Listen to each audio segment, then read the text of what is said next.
আসসালামু আলাইকুম। আমি Mazharul Islam Shaon. Story telling by শাওনের ৪র্থতম পর্বে আপনাদের সবাইকে জানাই স্বাগতম। আপনাদের দোয়া এবং ভালোবাসায় আমাদের একে একে ৩টা পর্ব আমরা আপনাদের উপহার দিতে পেরেছি। আপনারা যদি আমাদের এই চ্যানেলটি সাবস্ক্রাইব করেন এবং এক লাইক দেন, সেক্ষেত্রে এটা আমাদের সাহস যোগায়। আশা করি আপনারা যারা ভৌতিক ঘটনা পছন্দ করেন তারা আমাদের চ্যানেলটি সাবস্ক্রাইব করবেন এবং যারা আপনাদের পরিচিতদের মধ্যে ভৌতিক ঘটনা পছন্দ করেন তাদেরকে জানিয়ে দেবেন। ধন্যবাদ। আজকে আমি আপনাদের সাথে যে ঘটনাটি শেয়ার করব, এই ঘটনাটি আমাকে পাঠিয়েছেন কলকাতা থেকে অধীর। অধীরদার আগেও একটি ঘটনা আমি শেয়ার করেছি। আপনারা যারা আমার ঘটনা শোনেন তারা অবশ্যই সেই ঘটনাটি শুনেছেন। তারপরও যারা নতুন আছেন বা যারা অনেক আগে শুনেছেন তাদের জন্য অধীরদার ক্যারেক্টারটা আপনাদেরকে একটু বর্ণনা করতে হবে।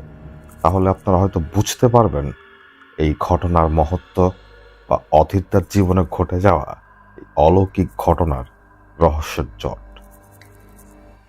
অধীরদা আপনার আমার মতোই একজন সাধারণ মানুষ ছিলেন।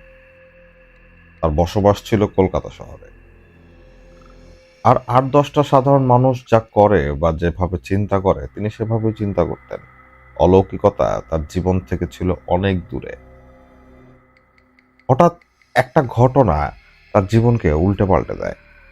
সেবার কলেজ থেকে ছুটিতে তিনি কলকাতা আসেন। আর কলকাতা বিখ্যাত হচ্ছে কালী পুজোর জন্য। কলকাতায় কালী পুজো খুব ঘটা করে উদযাপন করা হয়। সেবার ছুটিতে যখন অধীরদা কলকাতা শহরে আসেন তখন কালী পূজার সময়। তিনি তার বন্ধুদের সাথে একবার এক কালী পূজা দেখতে যান। সেই কালী পূজার স্থানটাতে প্রথম অধীরদা একটা অলৌকিকতার সম্মুখীন হন। তিনি সেই অনুষ্ঠানে বা সেই পুজোয় কালীর যে মূর্তি ছিল সেটার দিকে তাকিয়েছিলেন। হঠাৎ কিছুক্ষণের জন্য তার কাছে মনে হলো তার সামনে যে কালী মূর্তিটি আছে সেটা কোনো মূর্তি না, তার সামনে সাক্ষাৎ কালী উপস্থিত হয়েছেন। এই ঘটনাটি ঘটে ২ থেকে ৩ সেকেন্ডের মতো। এরপর সবকিছু স্বাভাবিক। কিন্তু এই ১ থেকে এই ২-৩ সেকেন্ডের জন্য অধীরদার কাছে পুরো আবহাওয়াটা ছিল নিঃশব্দ। তার কাছে আশেপাশে শুধু সেই কালী মা ছাড়া আর কারো অস্তিত্ব ছিল না। ২-৩ সেকেন্ড পর তার এই ঘোরটা যখন কেটে যায় তখন তার কাছে মনে হয় একটু আগে যে ব্যাপারটা ঘটেছে সেটা হচ্ছে তার হ্যালুসিনেশন। সে ব্যাপারটা ভুলে যায়। তার কাছে মনে হয় আশেপাশের যে আবহাওয়া সেটা তার মনের উপর হয়তো কোনো প্রভাব বিস্তার করেছিল। এই ঘটনার বেশ অনেক দিন পর তার সাথে দেখা হয় একজনের, যিনি তার মনোজগৎকে পরিবর্তন করে ফেলে।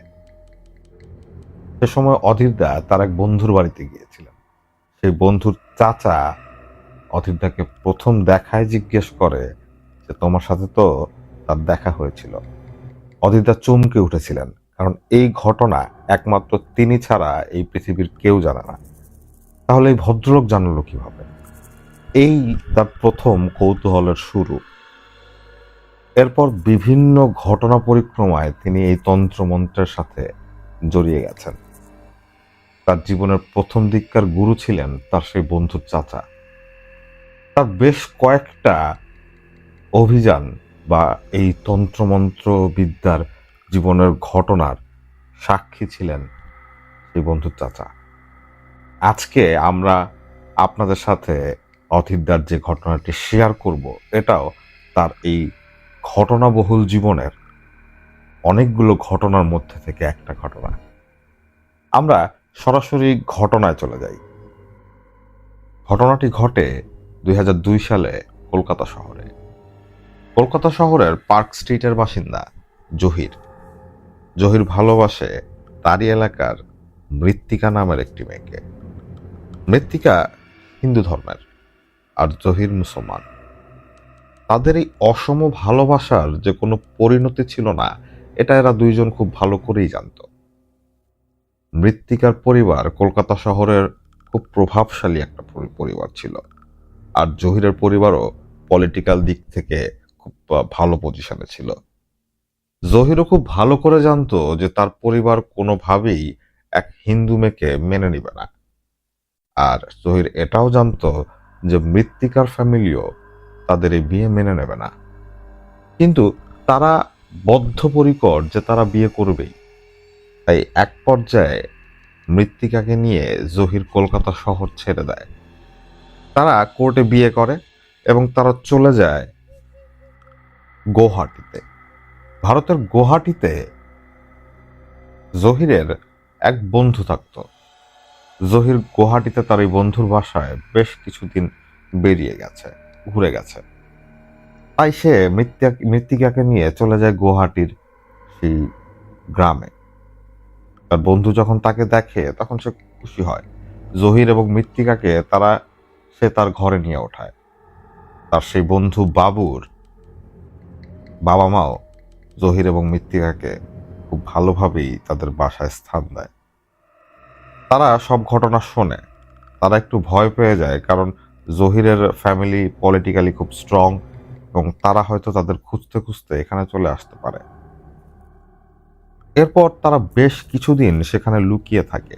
এরপর যখন তারা দেখে যে এই বিষয়টা নিয়ে আর কোথাও কোনো কিছু হচ্ছে না বা কেউ তাদের খোঁজে আসছে না, তখন তারা চিন্তা করে তারা নর্মাল লাইফ শুরু করবে। জহির কিছুদিনের মধ্যেই একটা চাকরি জুটিয়ে ফেলে। সে একটা স্কুলে মাস্টারির চাকরি করা শুরু করে। সে তার স্ত্রীকে অর্থাৎ মৃত্তিকাকে নিয়ে আলাদা বাসা নেয়। সেই ঘরটা ছিল লোকালয় থেকে একটু দূরে। 2 রুমের একটা টিনের ঘর, সামনে একটু উঠোন, আর উঠোনে একটা কুয়ো। খুব সুন্দরভাবেই জহির এবং মৃত্তিকার জীবন কাটছিল। মৃত্তিকার মাঝে মধ্যে মন খারাপ হতো তার বাবা মার জন্য, তখন জহির তাকে সান্ত্বনা দিত। এভাবেই তাদের এই দুইজনের সংসার খুব ভালোভাবেই চলছিল। মাঝে মধ্যে জহির এবং মৃত্তিকার মনে হতো যে তাদের ফ্যামিলি হয়তো তাদের ভুলে গেছে। তারা এই বলে সান্ত্বনা নিত যে তারা দুইজন তো ভালো আছে। এভাবে বেশ কিছুদিন যাওয়ার পর মৃত্তিকা গর্ভবতী হয়ে ওঠে। জহির খুব খুশি হয়। মৃত্তিকার প্রেগনেন্সির বয়স যখন 6 মাস, তখন হঠাৎ করেই মৃত্তিকার মনে হয় যে সে তার বাবা মার সাথে দেখা করবে। তার কাছে মনে হতে থাকে যে সে হয়তো বাচ্চা জন্ম দিতে গিয়ে আর বেঁচে থাকবে না। জহির তাকে বিভিন্নভাবে বোঝায়, কিন্তু কোনোভাবেই মৃত্তিকা আসলে বুঝতে পারছিল না বা বুঝতে চাচ্ছিল না। এক পর্যায়ে জহির নিরুপায় হয়ে তার স্ত্রীকে নিয়ে তার শ্বশুর বাড়ি যায়। শ্বশুরবাড়িতে যাওয়ার পর শ্বশুরবাড়ির লোকজন জহিরকে এবং মৃত্তিকাকে বিভিন্নভাবে অপমান করে এবং জহিরকে মারতে যায়। কিন্তু মৃত্তিকা সেখানে দাঁড়িয়ে যাওয়াতে মৃত্তিকার ফ্যামিলি জহিরকে কিছু করতে পারে না। মৃত্তিকা তার মার কাছে গিয়ে যখন কেঁদে পড়ে, তখন তার মা এবং তার বাবা তাকে হয়তো ক্ষমা করে দেয়। মৃত্তিকাকে তারা নিজেদের কাছে রাখে এবং জহিরকে চলে যেতে বলে এবং জহিরকে বলে যে তারা বিষয়টা নিয়ে চিন্তা করবে, এরপর একটা ডিসিশন তারা নিবে। জহির তাদের বোঝায় যে মৃত্তিকা তার স্ত্রী, এখানে ডিসিশন নেওয়ার বা দেওয়ার কোনো কিছুই নেই। মৃত্তিকা কয়েকদিন থাকতে চেয়েছে, তাই সে মৃত্তিকাকে এখানে দিয়ে গেছে। কিছুদিন পর এসে সে মৃত্তিকাকে নিয়ে যাবে, কেউ তাকে আটকাতে পারবে না। এই কথা বলে জহির চলে যায়। 2 দিন পর জহির যখন আসে, তখন মৃত্তিকার ফ্যামিলি কোনো ধরনের বাধা দেয় না। তারা মৃত্তিকাকে জহিরের সাথে চলে যেতে দেয় এবং জহিরের মনে হয় যে তার শ্বশুরবাড়ির লোকজন হয়তো তাদের মেনে নিয়েছে। তাদের ব্যবহারে জহির সেটাই সন্দেহ করে। জহির মৃত্তিকাকে নিয়ে তার বাড়িতে ফিরে আসে। মৃত্তিকার মনও ভালো ছিল, কারণ মৃত্তিকারও মনে হয়েছে তার ফ্যামিলি তাকে মেনে নিয়েছে। তারা খুব ভালোভাবেই দিনকাল তাদের কাটাচ্ছিল। মৃত্তিকার যখন ডেলিভারির আর কিছুদিন বাকি, তখন মৃত্তিকার মা মৃত্তিকার জন্য একটা কাজের মেয়েকে পাঠায়, যে মৃত্তিকার সারা দিন খেয়াল রাখবে।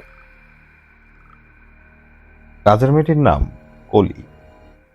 কলির বয়স 17 কি 18 বছর। জহির যখন কলিকে প্রথম দেখে তখন তার কাছে কলিকে একটু অদ্ভুত মনে হয়। তার কাছে মনে হয় এই মেয়েটা স্বাভাবিক না। স্বাভাবিকভাবে মানুষ যে কথাগুলো বলে বা যে কথার উত্তর দেয় বা নেয়, সে ধরনের কোনো কাজই কলির ভিতর ছিল না। তাকে যদি কোনো কিছু করতে বলা হতো, সে প্রথমে এক দৃষ্টে তাকিয়ে থাকতো, এরপর সে তার কাজে যেত। এই ব্যাপারটা নিয়ে যখন তাকে জিজ্ঞেস করা হতো, সে কোনো উত্তর দিত না। তখন তার চোখ মুখ ছিল ভাবলেশীন। এভাবে ধীরে ধীরে মৃত্তিকার ডেলিভারির ডেট চলে আসে। মৃত্তিকা কয়দিন পর একটা ফুটফুটে ছেলে সন্তান জন্ম দেয়। জহির খুব খুশি ছিল। জহিরের শ্বশুর বাড়ির লোকজন আসে, তারা তাদের নাতিকে দেখে, তারাও খুব খুশি হয়, তাদের আশীর্বাদ করে যায়। জহিরের জীবনের আরেকটি অধ্যায়ের সেদিন সূচনা হয়। তাদের সাথে সেই কলিমেটা কিন্তু থেকেই গিয়েছিল। তাকে রাখা হয়েছিল মৃত্তিকা এবং মৃত্তিকার ছেলের দেখভালের জন্য। জহিরের ছেলের বয়স যখন 6 কি 7 মাস, তখন জহির একটা অদ্ভুত বিষয় লক্ষ্য করে।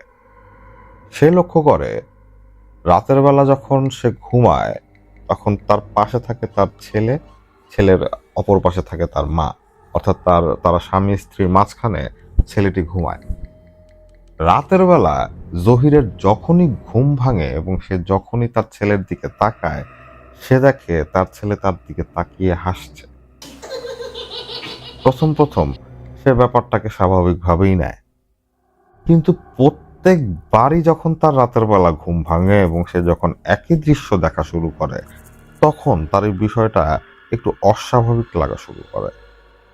সে যখনই তার ছেলের দিকে ঘুম ভেঙে তাকায়, সে দেখে তার ছেলে তার দিকে তাকিয়ে আছে এবং অদ্ভুত ভঙ্গিতে হাসছে।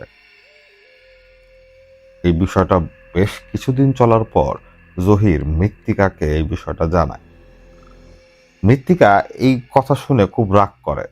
সে জহিরকেই ভর্ৎসনা করে, জহিরকে বকা দেয় এবং সে বলে যে জহির হয়তো রাতের বেলা ঘুমের ভেতর স্বপ্নে এসব জিনিস দেখে। জহিরকে ভালোভাবে থাকতে বলে এবং সে তার ধর্ম অনুযায়ী যে সূরা কেরাত যা আছে সেটা পড়তে বলে। জহির মৃত্তিকার কথা মতো সে বিষয়গুলো মানে, কিন্তু তারপরও সে এই দৃশ্য দেখতে থাকে প্রত্যেক রাতে। শুধু মৃত্তিকা মন খারাপ করবে বলে সে মৃত্তিকাকে সেদিনের পর থেকে আর এই বিষয়টা জানায় না। সকালবেলা তার ছেলে স্বাভাবিক, কিন্তু রাত হলেই জহির এই বিষয়টা লক্ষ্য করে। এই ঘটনার বেশ কিছুদিন পর থেকেই জহির একটা অদ্ভুত অনুভূতি টের পেত সব সময়। সে যখনই বাড়ি ফিরত তার মনে হতো যে বাড়ির ভেতরে আর আরেকজনের অস্তিত্ব আছে এবং যার অস্তিত্ব আছে তাকে চোখে দেখা যায় না। এর কারণ হচ্ছে সে একদিন তার পড়ার ঘরে বসে পড়ছিল। পরদিন ক্লাসে স্টুডেন্টদের কি পড়াতে হবে সে বিষয়ে সে একটু স্টাডি করছিল। ঠিক সে সময় তার স্পষ্ট ধারণা হয় তার পেছনে কেউ একজন এসে দাঁড়িয়েছে এবং পেছনে যে দাঁড়িয়েছে তার শরীরের গন্ধ সে তখন পাচ্ছিল, অনেকটা ঘামে ভেজা গন্ধ। জহিরের মনে হয় যে পেছনে হয়তো মৃত্তিকা এসে দাঁড়িয়েছে। সে যখন মাথা ঘুরিয়ে পেছনে তাকায়, সে সেখানে কিচ্ছু দেখতে পায় না। সে পুরো ব্যাপারটাই তার মনের ভুল ধরে নেয়। সে আবার তার পড়ালেখায় মনোযোগ দেয়। ঠিক তখনই তার মনে হয় ঠিক তার কানের পাশ দিয়ে কেউ একটা গরম নিঃশ্বাস ফেলে। ব্যাপারটা এতই বাস্তব ছিল যে জহির লাফ দিয়ে চেয়ার থেকে উঠে যায় এবং সে প্রচন্ড ভয় পায়। সে রাতে জহির আর কিচ্ছু পড়ে না, সে চলে যায় এবং ঘুমিয়ে পড়ে। সেদিন রাতে জহির যখন ঘুমাচ্ছিল, সেদিন একটা অদ্ভুত ঘটনা ঘটে তার সাথে। হঠাৎ মাঝরাতের দিকে তার ঘুম ভেঙে যায়। ঘুম ভাঙার কারণ হচ্ছে কেউ একজন তার গলায় হাত দিয়ে গলাটা পেঁচিয়ে ধরার চেষ্টা করছে। এই ফিলিংসে যখন জহিরের ঘুম ভাঙে এবং সে যখন চোখ খুলে তাকায়, সে দেখতে পায় তার গলার উপর, ঠিক তার বুকের উপর বসে আছে তার সেই ছেলে এবং সেই ছেলে তার দিকে একটা হিংস্র লুক দিয়ে তার গলাটা চেপে ধরেছে। এই দৃশ্য দেখে প্রথমে তো জহির আতঙ্কিত হয়ে কয়েক মুহূর্ত নড়তে পারল না, কিন্তু যখন ধীরে ধীরে তার মনে হলো তার গলায় রাখা তার সেই ছেলের দুটো ছোট ছোট হাত থেকে অমানবিক প্রেসার পড়ছে এবং তার দম বন্ধ হয়ে আসছে, তখন সে চিৎকার শুরু করে, ছোটাছুটি শুরু করে। তার সেই চিৎকার এবং ছোটাছুটিতে তার পাশে ঘুমিয়ে থাকা তার স্ত্রীর ঘুম ভাঙে। মৃত্তিকা ঘুম ভেঙে উঠে দেখে তার স্বামী নিজের গলায় হাত দিয়ে চিৎকার করছে। জহিরকে যখন ঘুম থেকে ওঠানো হয় এবং জহির যখন দেখে তার পাশে তার ছেলে ঘুমিয়ে আছে এবং সে তার ছেলের সদ্য ঘুম ভেঙেছে তার চিৎকার চেঁচামেচিতে, তখন সে একটু অবাক হয়। মৃত্তিকা জহিরকে বলে যে এটাকে হয়তো ওই সেই বোবায় ধরার ব্যাপারটা তোমার সাথে ঘটেছে, তাকে নিয়ে টেনশন করার কিচ্ছু নেই। কিন্তু জহির জানে যে যেই ব্যাপারটা তার সাথে ঘটলো এটা কতটা অস্বাভাবিক এবং কতটা বাস্তব ছিল তার জন্য। এই ঘটনার পর থেকে রাত হলেই জহির তার এই ছোট্ট নিষ্পাপ ছেলেটাকে ভয় পেতে থাকে। তার কাছে মনে হতে থাকে এই যে ছেলেটা তার সন্তান, এটা কোনো মানুষ না, এটা হয়তো অন্য কিছু। এই ধারণা যখনই তার মাথায় আসতো তখনই সে নিজেকে ধিক্কার দিত, কিন্তু এই চিন্তাটা তার মাথায় আসা থেকে সে বিরত রাখতে পারছিল না। সে অনেকভাবেই ট্রাই করছিল, কিন্তু কোনোভাবেই সম্ভব হচ্ছিল না। একদিন সকালবেলা জহির স্কুলে যায়, যাওয়ার পর সে শুনতে পায় কোন একটা গ্যাঞ্জামের কারণে সেদিন স্কুল বাতিল করা হয়েছে। সে তার বাসায় ফিরে আসে। সে যখন তার বাসায় ঢোকে তখন সে একটা অদ্ভুত দৃশ্য দেখে। সে দেখে তার স্ত্রী বিছানায় ঘুমাচ্ছে, কিন্তু তার আশেপাশে তার সন্তানটি নেই। সে যখন তার সন্তানের খোঁজে আরেক রুমে ঢোকে তখন সে দেখে সেই রুমে কলি তার সন্তানকে মেঝেতে শুয়ে কিছু একটা মন্ত্রের মতো পাঠ করছে। এই দৃশ্য দেখে জহির আঁতকে ওঠে এবং সে যখন কলিকে জিজ্ঞেস করে যে সে কি করছে, তখন কলি ভ্যাপাচাকা খেয়ে যায়। সে তখন জহিরকে বলে যে সে কিছুই করছে না, জাস্ট বাবুর সাথে খেলা করছে। জহির কোনো কথা বলে না। সে তার ছেলেকে মেঝে থেকে ওঠায় এবং কোলে করে তার নিজের রুমে নিয়ে আসে। সে তার স্ত্রীকে ঘুম থেকে জাগায় এবং তার স্ত্রীকে এই ঘটনাটা বলে। তার স্ত্রী এই বিষয়টা নিয়ে আর মাথা ঘামায় না। এই ঘটনার বেশ কিছুদিন পর একদিন রাতের বেলা জহিরের ঘুম আসছিল না। সে বিছনায় এপিট ওপিট করছিল। হঠাৎ করে সে তার ঘরের বাইরে মানুষের পায়ের শব্দ শুনতে পায়। তার কাছে মনে হয় তার বাড়ির উঠোনে কেউ হাঁটাহাঁটি করছে। সে সাবধানে তার কান সজাগ করে শোনার চেষ্টা করে এবং সে স্পষ্ট বুঝতে পারে যে তার ঘরের ঠিক উঠোনে একজন না বেশ কয়েকজন মানুষ হাঁটাহাঁটি করছে। তার প্রথমে মনে হয় চোর। এরপর সে ভয় পেতে থাকে যে ডাকাতও তো হতে পারে, আর ডাকাতেরা খুবই দুর্ধর্ষ নৃশংস হয়, তারা মানুষ অবলীলায় মেরে ফেলতে পারে। জহির খুবই ধীরে সুস্থে সন্তর্পণে তার বিছানা থেকে নামে। সে তার ঘরের জানালার ফুটো দিয়ে যখন বাইরে তাকায় সে সেখানে কাউকেই দেখতে পায় না। সে অনেকক্ষণ যাবৎ সে ফুটো দিয়ে তাকিয়ে থাকে, সে কাউকেই দেখে না, এমনকি সে কোনো পায়ের শব্দই শুনতে পায় না। সে আবার তার বিছানায় এসে শোয়। শোবার কিছুক্ষণ পরেই জহির আবার সে শব্দ শুনতে থাকে। এবার জহির ধীরে ধীরে তার দরজার সামনে দাঁড়ায়, দরজায় কান পেতে বোঝার চেষ্টা করে যে আসলে বাইরে কেউ আছে কিনা। সে যখনই দরজায় কান পাতল ঠিক সেই মুহূর্তেই যেন বাইরের সব শব্দ থেমে গেল। জহির এক ধাক্কায় ঘরের দরজা খুলে ফেলে। সে কাউকেই দেখতে পায় না। সে একটু সাহসী লোকে ছিল। সে ঘর থেকে বের হয়ে উঠোনের চারপাশটা একটা চক্কর দেয়। সে কাউকেই দেখে না। সে যখন তার ঘরে ঢুকে দরজা বন্ধ করবে ঠিক সেই মুহূর্তে সে একটা শব্দ পায়। সেই শব্দে সে সেই শব্দের উৎস খুঁজতে পেছনে ঘুরে তাকায়। এবং সে দেখতে পায় তার উঠোনে যে কুয়ো আছে সেই কুয়োর কার্নিশে দাঁড়িয়ে আছে একটা মহিলা, যে মহিলার মাথা নেই। সে তার দুটো হাত সামনে এগিয়ে কিছু একটা চাচ্ছে। এটা প্রথমে তার মনে হলো, এরপর তার মনে হলো সেই মহিলা তাকে হাত ইশারায় কাছে ডাকছে। এই দৃশ্য জহির কতক্ষণ দেখেছে জানে না। সে যখন হঠাৎ করে একটা চিৎকার দিয়ে ওঠে, ঠিক তখনই জহির দেখতে পায় সেই নারী মূর্তিটি কুয়ার ভেতর পড়ে গেল। জহিরের চিৎকারে মৃত্তিকার ঘুম ভেঙে যায়। সে বাইরে আসে। সেই কলি নামের কাজের মেয়েটাও ঘুম ভেঙে চলে আসে। তাকে যখন জিজ্ঞেস করা হয় সে এত রাতে ঘরের বাইরে কি করছে, সে রাতে কোনো কিচ্ছুই বলে না। সে রাতে চলে আসে তার ঘরে এবং মৃত্তিকাকে, শুধু মৃত্তিকাকেই বলে যে তার সাথে কি ঘটেছে একটু আগে। মৃত্তিকা এবার একটু চিন্তিত হয়ে পড়ে। সে চিন্তা করতে থাকে যে জহির তো আসলে এই ধরনের লোক না, বা সে অতিপ্রাকৃত কোনো কিছুই কোনো সময় বিশ্বাস করত না। কিন্তু যে লোক এই অবিশ্বাসী লোক, সেই লোকই যখন এই কথা বলছে, তার মানে কিছু একটা তো ঘটছে এই ভদ্রলোকের সাথে। তাই মৃত্তিকাও একটু কনসার্ন হয়ে পড়ে। মৃত্তিকা এই বিষয়টা তার মাকে জানায়। মা মৃত্তিকাকে শান্ত থাকতে বলে এবং এটা বলে যে এটা নিয়ে চিন্তা করার কিচ্ছু নেই, হয়তো জামাইবাবুর শরীর খারাপ হলে মানুষ এরকম উদ্ভট জিনিসপত্র দেখে। মৃত্তিকাও তার মায়ের এই কথায় সান্ত্বনা পায়। জহিরের ফ্যামিলি কিন্তু জহিরের সাথে এখন পর্যন্ত কোনো ধরনের কন্ট্যাক্ট করার চেষ্টা করেনি। তারা জানে সে কি করেছে এবং কোথায় আছে, কিন্তু এখন পর্যন্ত জহিরের ফ্যামিলি তার সাথে কোনো ধরনের যোগাযোগ করেনি।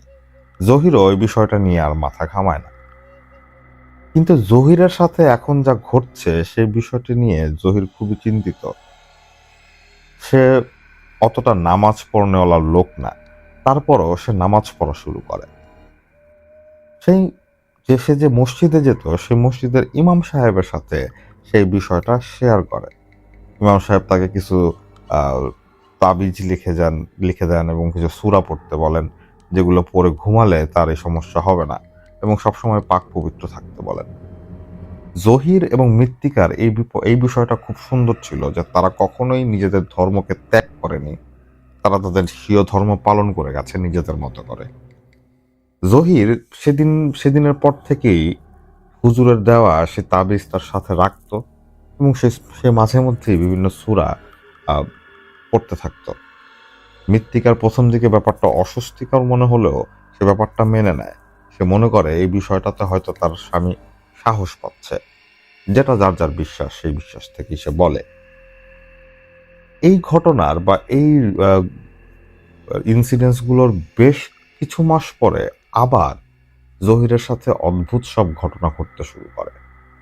একদিন সে সন্ধেবেলা বাজার থেকে তার বাড়ির দিকে আসছিল।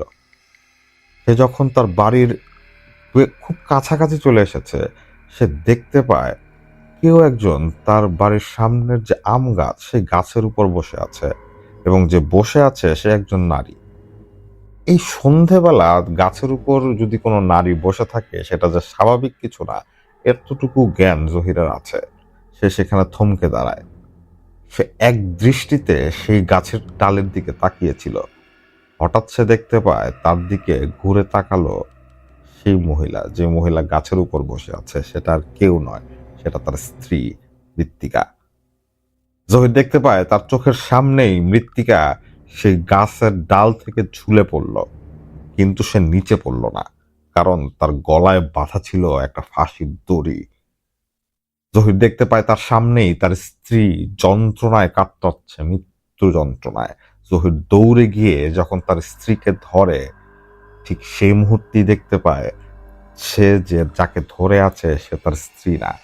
হঠাৎ করে তার চেহারা পরিবর্তিত হয়ে গেছে এবং যাকে সে ধরে রেখেছে সে অশরীরী কেউ, দানবীয় এক নারী মূর্তি। এই বিষয়টা আর জহির নিতে পারে না, সে সেখানেই অজ্ঞান হয়ে পড়ে যায়। জহির যে তার বাড়ির সামনে অজ্ঞান হয়ে পড়ে আছে এই খবরটা কিন্তু কেউ জানে না। অনেক রাত হয়ে যাওয়ার পর মৃত্তিকা যখন দেখে তার স্বামী বাড়ি ফিরছে না, তখন সে তার বাড়ি থেকে বের হয়ে সামনে একটু খুঁজতে বের হয়। তখনই সে দেখতে পায় রাস্তার উপর তার স্বামী বেহুশ অবস্থায় পড়ে আছে। মৃত্তিকা আশেপাশের লোকজন জড়ো করে তাকে বাসায় নিয়ে যায়। জহিরের যখন জ্ঞান ফেরে তখন প্রথম দিকে সে মৃত্তিকাকে কোনো কিছুই বলে না। আশেপাশের লোকজনরা যখন চলে যায় তখন সে মৃত্তিকাকে পুরো ঘটনাটা খুলে বলে। মৃত্তিকাও বুঝতে পারে যে কোনো খারাপ কিছু হয়তো জহিরের সাথে ঘটছে। এদিকে জহিরের ছেলের শরীর প্রচন্ড খারাপ, ছেলেটার প্রচন্ড শ্বাসকষ্ট। জহির ইতিমধ্যে বেশ কয়েকবার ডাক্তার দেখিয়েছে, ডাক্তাররা বিভিন্ন পরীক্ষা নিরীক্ষা করেছে, কিন্তু তারা কোনো ধরনের সমস্যা খুঁজে পাচ্ছে না। ছেলেটাকে প্রচুর ওষুধ খাওয়ানো হচ্ছে। জহিরের মাঝে মধ্যে মনে হচ্ছে যে এই ওষুধ খাওয়াবার কারণে হয়তো তার ছেলে আরো ধীরে ধীরে নিস্তেজ হয়ে পড়ছে। তার ছেলের যে বয়স এবং সেই বয়সে একটা শিশুর যে গ্রোথ থাকার কথা, জহিরের ছেলের সেই গ্রোথ ছিল না। জহির তার ছেলেকে নিয়েও খুব চিন্তিত ছিল। জহিরের সাথে যখন এই ধরনের অস্বাভাবিক ঘটনাগুলো ঘটছিল তখন মৃত্তিকা তার বাবার বাড়িতে যায়। যাওয়ার পর সে তার এক বান্ধবীর কাছে এই বিষয়টা খুলে বলে। সেই বান্ধবী তখন এক ভদ্রলোকের সন্ধান দেন। তিনি পেশায় একজন তান্ত্রিক। এই তান্ত্রিকের নামটি আমরা আসলে এখন উল্লেখ করব না। সেই তান্ত্রিক এই পুরো ঘটনাটা শুনে ঘটনাটা দেখার ইচ্ছা পোষণ করেন। তিনি মৃত্তিকার বাড়ি আসেন, অর্থাৎ জহিরদের বাড়ি আসেন। তিনি যখন সেই বাড়ির উঠোনে প্রবেশ করেন, উঠোনে প্রবেশ করার পর তিনি সরাসরি চলে যান কুয়োতে এবং কুয়োর ভেতরে তিনি অনেকক্ষণ তাকিয়ে থাকেন। দু একটা পাথর তিনি সেই কুয়োর মধ্যে ফেলেন এবং কিছু একটা বোঝার হয়তো তিনি চেষ্টা করছিলেন। সেই তান্ত্রিক মৃত্তিকাকে বলে যে প্রথমে যে কাজটা করতে হবে, এই কুয়োটা পুরোপুরি বন্ধ করে দিতে হবে। তখন মৃত্তিকারা বলে যে এই বাড়ি তো তাদের নিজেদের না, তারা এই বাড়িতে ভাড়া থাকে। তখন সেই তান্ত্রিক বলে যে আপনাদের এই বাসাটা ছেড়ে দিতে হবে, তা না হলে হয়তো যে সমস্যার সম্মুখীন আপনারা হচ্ছেন এটা আপনারা হতেই থাকবেন এবং এতে জীবন নাশের আশঙ্কা আছে। মৃত্তিকা এবং জহির চিন্তা করে যে তারা এই বাসাটা ছেড়ে দিবে। জহিরের আর্থিক অবস্থা তখনও অতটা ভালো ছিল না যে সে হুট করে বাসা চেঞ্জ করতে পারবে। তার আরো 1 মাস দরকার ছিল। তাই তারা চিন্তা করে তারা অস্থায়ীভাবে সেই কুয়োর উপরে টিন দিয়ে কুয়োর মুখটা বন্ধ করে দেবে। এই কথা সেই কাজ। এই ঘটনার বেশ কিছুদিন জহিরের সাথে আসলেও কোনো ধরনের ঘটনা ঘটেনি। জহির এবং মৃত্তিকা মনে করতে থাকে যে তাদের সাথে যে সমস্যা, এই সমস্যার শেষের পথে, কিন্তু তাদের ধারণা ছিল ভুল। একদিন রাতের বেলা মৃত্তিকার হঠাৎ ঘুম ভেঙে যায়। মৃত্তিকা ঘুম ভেঙে উঠে দেখে তার পাশে তার ছেলে আছে কিন্তু তার স্বামী নেই। জহির ঘরের কোথাও নেই, এমনকি ঘরের মেইন দরজাও ভেতর থেকে বন্ধ। তাহলে জহির কোথায়? মৃত্তিকা কোনো কিছু আসলে বুঝতে পারে না, বুঝে উঠতে পারে না। সে তার ঘরের দরজা খুলে তার উঠোনে পায়চারি করছিল। হঠাৎ করেই মৃত্তিকা দেখতে পায় কোথা থেকে জানি জহির ফিরে আসছে এবং সে হাঁটছে অনেকটা ঘুমন্ত মানুষের মতো, অর্থাৎ সে হয়তো ঘুমের মধ্যে হাঁটছে এরকম মনে হচ্ছে। জহির যখন হাঁটতে হাঁটতে মৃত্তিকার সামনে আসলো তখন মৃত্তিকা দেখলো তার স্বামী আসলেই ঘুমোচ্ছে, কারণ তার স্বামীর 2 চোখ বন্ধ। মৃত্তিকা তার স্বামীকে ঘরের ভেতর নিয়ে গিয়ে শোয়ায়। সে চিন্তা করে যে হয়তো জহিরের ঘুমের ভেতর হাঁটার অভ্যাস শুরু হয়েছে, যেটা আগে ছিল না। কিন্তু সে একটা হিসেব মিলাতে পারে না, সেটা হচ্ছে ঘরের দরজা তাহলে ভেতর থেকে বন্ধ করলো কে? পরদিন সে সেই তান্ত্রিকের সাথে আবার যোগাযোগ করে এবং সেই তান্ত্রিক যখন এই কথা শোনে এবং সে সরাসরি চলে আসে তাদের বাড়িতে। বাড়িতে আসার পর সেই তান্ত্রিক বলে, আমি যে বন্ধন দিয়েছিলাম সেই বন্ধন এরা ছিন্ন করে ফেলেছে, এদের আটকানো আমার পক্ষে সম্ভব না। আপনারা ভালো কাউকে খুঁজে বের করুন যারা এই জিনিসটা সমাধান করতে পারবে। ব্যাপারটা এখন এমন হয়েছে যে আপনারা যদি এই ঘর ছেড়েও দেন তারপরও আপনারা এটা আপনাদের পেছন ছাড়বে না। তখন মৃত্তিকা সেই তান্ত্রিককেই বলে যে আমাদের সাথে তো এই ধরনের সমস্যা কোনো সময় হয়নি। আপনি তো এই ধরনের সমস্যার সমাধান করেছেন, তাহলে এটা পারবেন না কেন? তখন সে তান্ত্রিক বলে যে এখানে যারা আছেন বা যিনি আছেন তার যে ক্ষমতা, তার সামনে আমি কিছুই না। তখন সেই তান্ত্রিককে যখন জহির এবং মৃত্তিকা দুইজনই বিভিন্নভাবে চাওয়াচাপি করছিল, তখন সেই তান্ত্রিক বলে যে আমি একজনের খবর জানি যিনি এই ধরনের সমস্যার সমাধান করেন, কিন্তু তার কাছে গেলেই যে আপনি তার সাহায্য পাবেন তা না। তিনি খুব বেছে বেছে কাজ করেন এবং তার বয়সও খুব বেশি না। এই কথা শুনে মৃত্তিকা এবং জহির একটু সাহস পায়।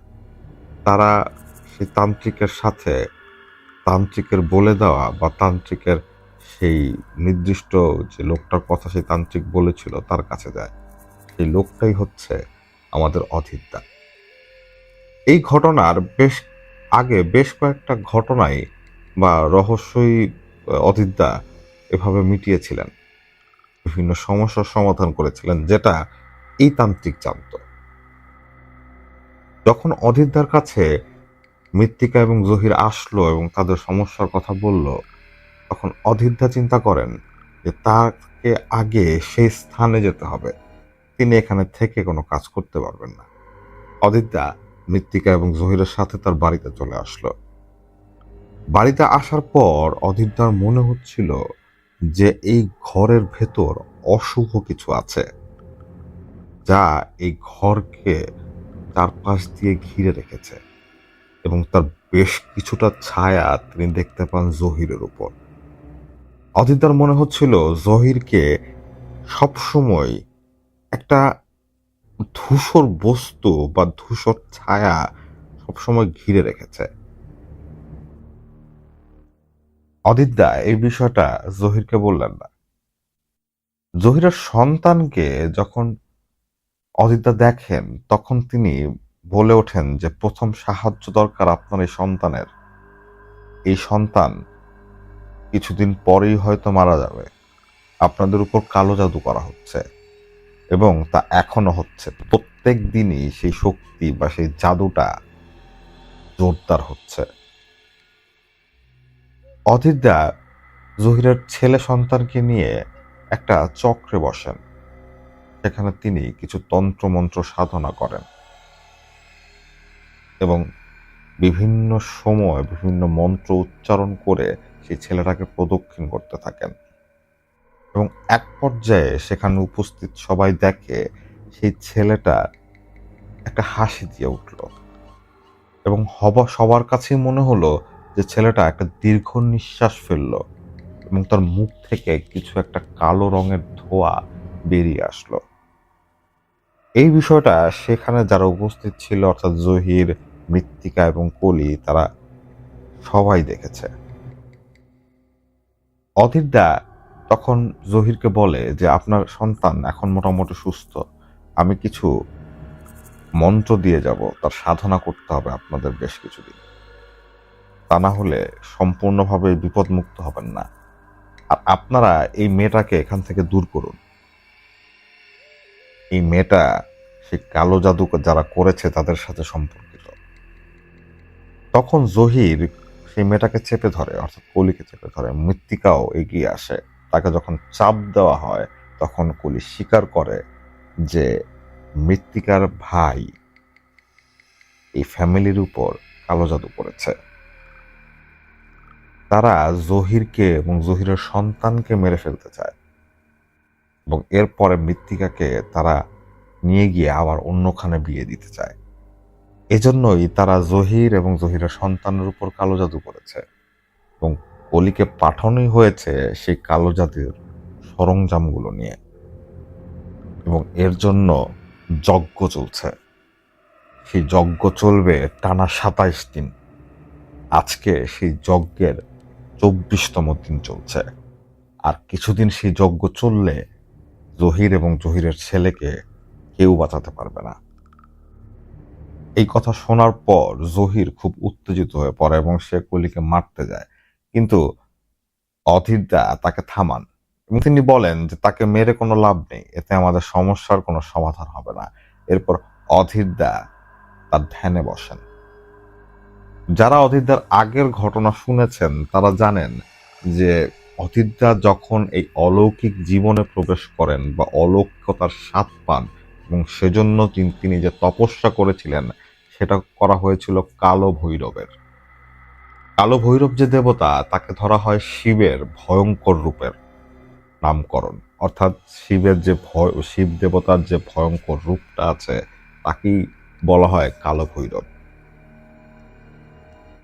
ঠিক তখনই অধীরদা জহিরের বাসার ভেতর ধ্যানে বসেন এবং তিনি সেই কালো ভৈরবের ধ্যান করছিলেন। তিনি মনে মনে তাকে ডাকছিলেন।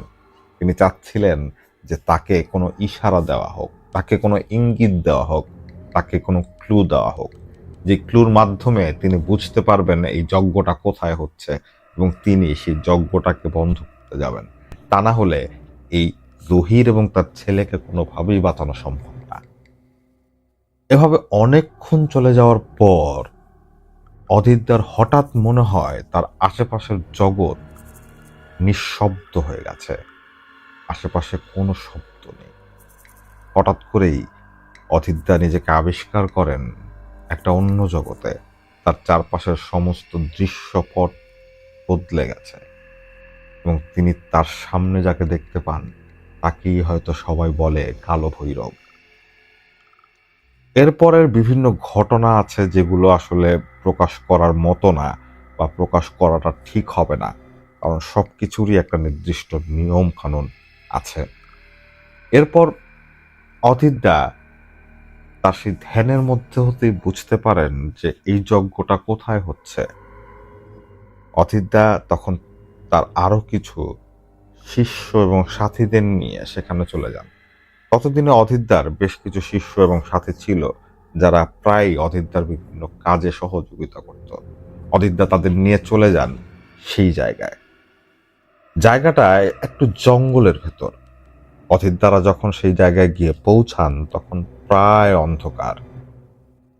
জঙ্গলের ভেতর কিছু দূর অগ্রসর হওয়ার পর চারপাশটা পুরোপুরি অন্ধকার হয়ে যায়, ঘুটঘুটে অন্ধকার। অধীরদা এবং তার সাথে থাকা তার সেই সাথীরা ধীরে ধীরে এগুচ্ছিলেন। হঠাৎ করেই তাদের কানে আসে কোথায় যেন সুর করে কোনো কিছু পড়া হচ্ছে। অধীরদা বুঝতে পারেন এটাই সেই জায়গা এবং তারা যাদের উদ্দেশ্যে এখানে এসেছেন তারা খুবই নিকটবর্তী। অধীরদা ধীরে ধীরে এগিয়ে যান এবং তিনি দূর থেকেই দেখতে পান একটা অগ্নিকুণ্ড, যে অগ্নিকুণ্ডকে ঘিরে বেশ কয়েকজন লোক বসে আছে এবং তাদের চারপাশে নৃত্যরত এক আধা ল্যাংটা লোক।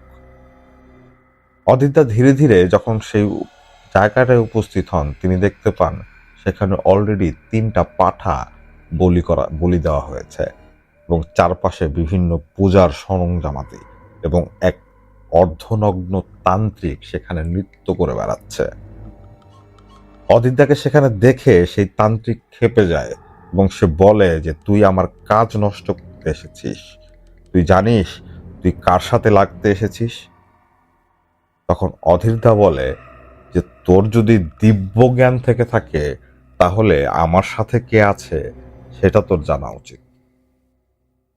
এই কথা শোনার পর সে তান্ত্রিক থেমে যায় এবং সে কিছুক্ষণ অপলক অধীরদার দিকে তাকিয়ে থেকে সেখান থেকে পালিয়ে যায়, কারণ সে জানে অধীরদার সাথে অধীরদা কার আশীর্বাদ পুষ্ট।